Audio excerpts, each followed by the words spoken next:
فرش التراب يضمني وهو غطاء. بسم اللہ الرحمن الرحیم. طہارت کورس کا آج آخری سبق ہے. سبق نمبر ہے 20. آج کے سبق میں ہم معذور کے احکام کے متعلق پڑھیں گے. پہلے بات سمجھیں کہ شریعت اسلامیہ یہ زندگی کے ہر ایک شعبے پر محیط ہے. زندگی کا کوئی شعبہ، کوئی حصہ، کوئی وقت، کوئی زمانہ یہ شریعت کے دائرے سے باہر نہیں ہے، بلکہ ہر ایک چیز کی رہنمائی اسلام کے اندر ملیں گی. اب دوسری بات یہ ہے کہ انسان پر مصیبتیں اور مجبوریاں آتی رہتی ہے. کبھی انسان مجبور ہوتا ہے، کبھی بیمار ہوتا ہے. اسی طرح انسان کو کوئی عذر ہوتا ہے، کوئی مجبوری ہوتی ہے، کوئی بیماری لگتی ہے، اور انسان کو کبھی زخم لگتا ہے. تب ان مجبوریوں کی بنا پر شریعت اسلامیہ یہ ہے کہ الدین یسر، دین آسان ہے، تو اسلام نے ایک آسانی رکھی ہے. اب ہر شخص کو نماز پڑھنا ضروری ہے. نماز کسی بھی حالت میں معاف نہیں ہے. اب نماز پڑھنا ضروری ہے، لیکن آدمی کے لیے عذر ہو کہ اس کا وضو برقرار نہیں رہتا، ایسی بیماری لگ جائے کہ اس بیماری کی حالت میں آدمی کا وضو نہیں رہ سکتا، صرف آدمی کا وضو ٹکتا ہی نہیں، تو پھر اب وہ نماز کیسے ادا کرے گا، اس کا وضو کیسے رہے گا؟ تب اس کے لیے شریعت اسلامیہ نے احکامات نازل فرمائے ہیں. کچھ احکامات طے کیے ہیں کہ معذور شخص بھی نماز پڑھ سکتا ہے، اور معذور شخص کے لیے بھی نماز پڑھنا ضروری ہے. اب وہ نماز کیسے پڑھ سکتا ہے، اس کا وضو کیسے رہے گا، اس کے وضو کے متعلق کیا احکام ہیں، آج کے سبق میں ہم انہی کے متعلق پڑھیں گے. تو معذور کسے کہتے ہیں؟ تو ہر وہ شخص معذور ہے جسے شریعت مطہرہ کی نظر میں ہر وہ شخص معذور ہے جسے ایسا کوئی عذر لاحق ہو، جسے ایسا کوئی عذر ہو جس کے ہوتے ہوئے اس کا وضو برقرار نہیں رہتا، اس کا وضو باقی نہیں رہتا، اور اس کو پاکی کا اتنا وقت بھی نہیں ملتا کہ وضو کر کے فرض نماز پڑھ سکے. یعنی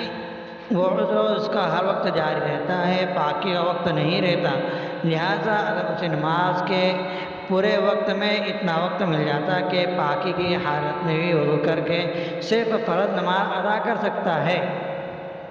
یعنی اتنے وقت کے اندر وہ پاک رہتا ہے کہ جتنے وقت کے اندر وہ نماز ادا کر سکتا ہے، تو یہ شخص شریعت کی نظر میں معذور نہیں ہے، بلکہ معذور وہ شخص ہے جسے ایسا کوئی عذر لاحق ہو کہ جس کے ہوتے ہوئے اس کا وضو باقی نہیں رہتا، اس کو اتنا ہی وقت نہیں ملتا کہ وہ پاکی کی حالت میں وضو کر کے فرض نماز پڑھ سکے. اب عذر کی مثالیں سمجھیں کہ کوئی عورت ہے جسے استحاضہ کا خون آتے رہتا ہے، یعنی آگے شرمگاہ سے ماہواری حید و نفاس کے علاوہ کا خون، جو بیماری کا خون ہوتا ہے، وہ آتے رہتا ہے، رکتا نہیں.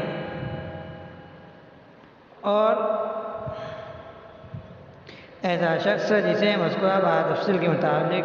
اسے وضو اور نماز کا وقت بھی پاکی حالت میں نہیں ملتا، یا کسی شخص کو مسلسل نکسیر آ رہی ہے، یعنی اس کی نکسیر پھٹی ہے کہ خون کسی طرح بند نہیں ہوتا، یا کوئی شخص کو مسلسل پیشاب کے قطرے آتے رہتے ہیں، یا کسی کو ہمیشہ دست لگے ہوئے ہیں،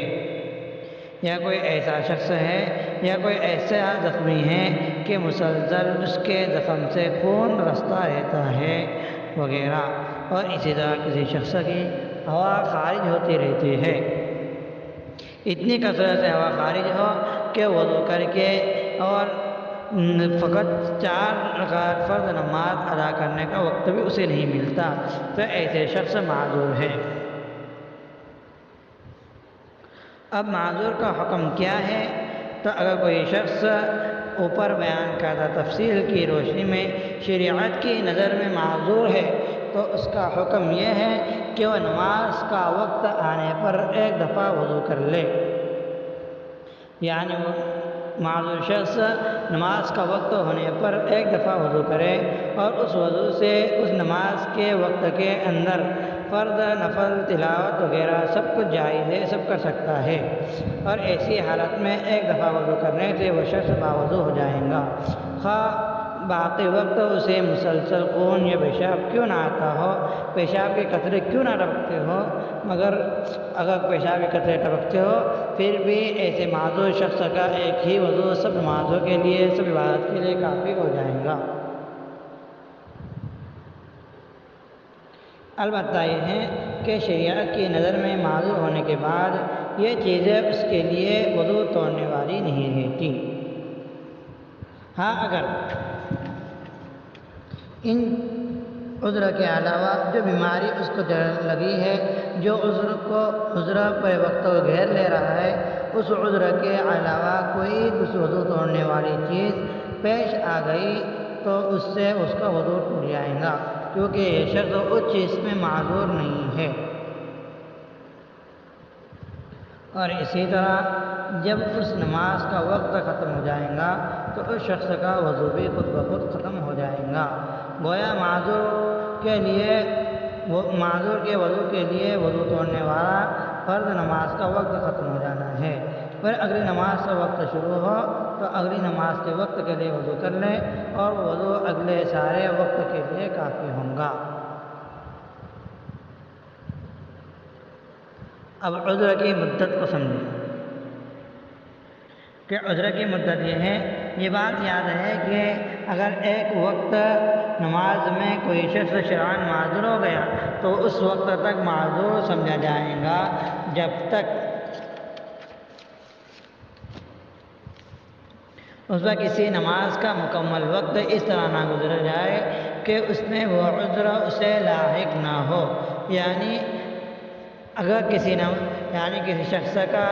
کوئی شخص معذور ہو جائے تو معذور ہونے کے بعد میں وہ اسی طرح وضو کرتا رہے گا، لیکن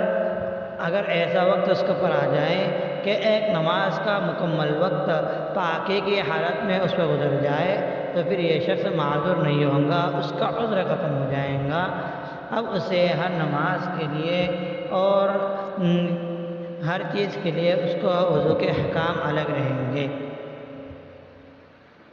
اب یہ بات بھی ذہن نشین رہے کہ ایک دفعہ معذور شرعی ہونے کے بعد یہ ضروری نہیں کہ باقی نماز کے اوقات بھی مکمل طور پر اسی عذر کے ساتھ گزرے۔ یعنی ایک دفعہ معذور ہونے کے بعد اگلے وقت میں ایک شخص ایک دفعہ بھی وہ عذر لاحق ہو گیا تب وہ معذور سمجھا جائے گا، اس سے اگلے وقت میں پھر ایک دفعہ وہ عذر لاحق ہو گیا تب بھی شریعت کی نظر میں وہ ابھی مسلسل معذور ہے، خواہ باقی وقت پاکی کی حالت میں ہی کیوں نہ گزر رہے۔ تو آج کے اس وقت میں ہم نے معذور کے احکام کے متعلق پڑھے ہیں کہ ایسا شخص کہ جسے مسلسل کوئی بیماری لگی ہوئی ہو کہ اس بیماری کی وجہ سے وہ اس کا وضو باقی نہیں رہ سکتا، بیماری مثلاً کہ اسے ایسیڈیٹی کی بیماری ہے اور اتنی خطرناک ایسیڈیٹی ہے کہ ہر سیکنڈ ہر منٹ پر اس کی ریح نکل رہی ہے کہ اسے اتنا وقت بھی نہیں ملتا کہ وہ وضو کر کے پاکی کی حالت میں 2 رکعت یا 4 رکعت فرض نماز ادا کر سکے، تب یہ شخص معذور ہے۔ اب یہ اس پر معذور کے احکام لاگو ہو جائیں گے، یعنی وہ شخص وضو کر لے اور وضو کرنے کے بعد جتنی چاہے اس وقت کی نمازیں پڑھ لے، ہاں نماز کا وقت ختم ہو جائے تو اس کا وضو ختم ہو جائے گا۔ یہ ہمارے کورس کا آج آخری سبق تھا۔ ہم نے طہارت کورس یعنی پاکی ناپاکی کے مسائل پر 20 روزہ آن لائن کورس کیا ہے، جس میں ہم نے پانی کے احکام، جھوٹے پانی کے احکام اور اسی طرح استنجا کے یعنی بیت الخلاء وغیرہ کے احکام اور اس کے مسائل، پھر وضو اور غسل کے مسائل و احکام تفصیلاً پڑھے، پھر اس کے بعد ہم نے تیمم، پھر موضوع پر مسح کے احکام، پھر اس کے بعد ہم نے کنویں کے مسائل کے متعلق پڑھا، پھر نجاست کے یعنی ناپاکی کے متعلق پڑھا اور ناپاک چیز کو پاک کرنے کے 9 طریقوں کے متعلق پڑھا، پھر اس کے بعد ہم نے حیض و نفاس کے مسائل کے متعلق پڑھا، اور آج کے اس وقت میں ہم نے عذر کے متعلق پڑھی ہے۔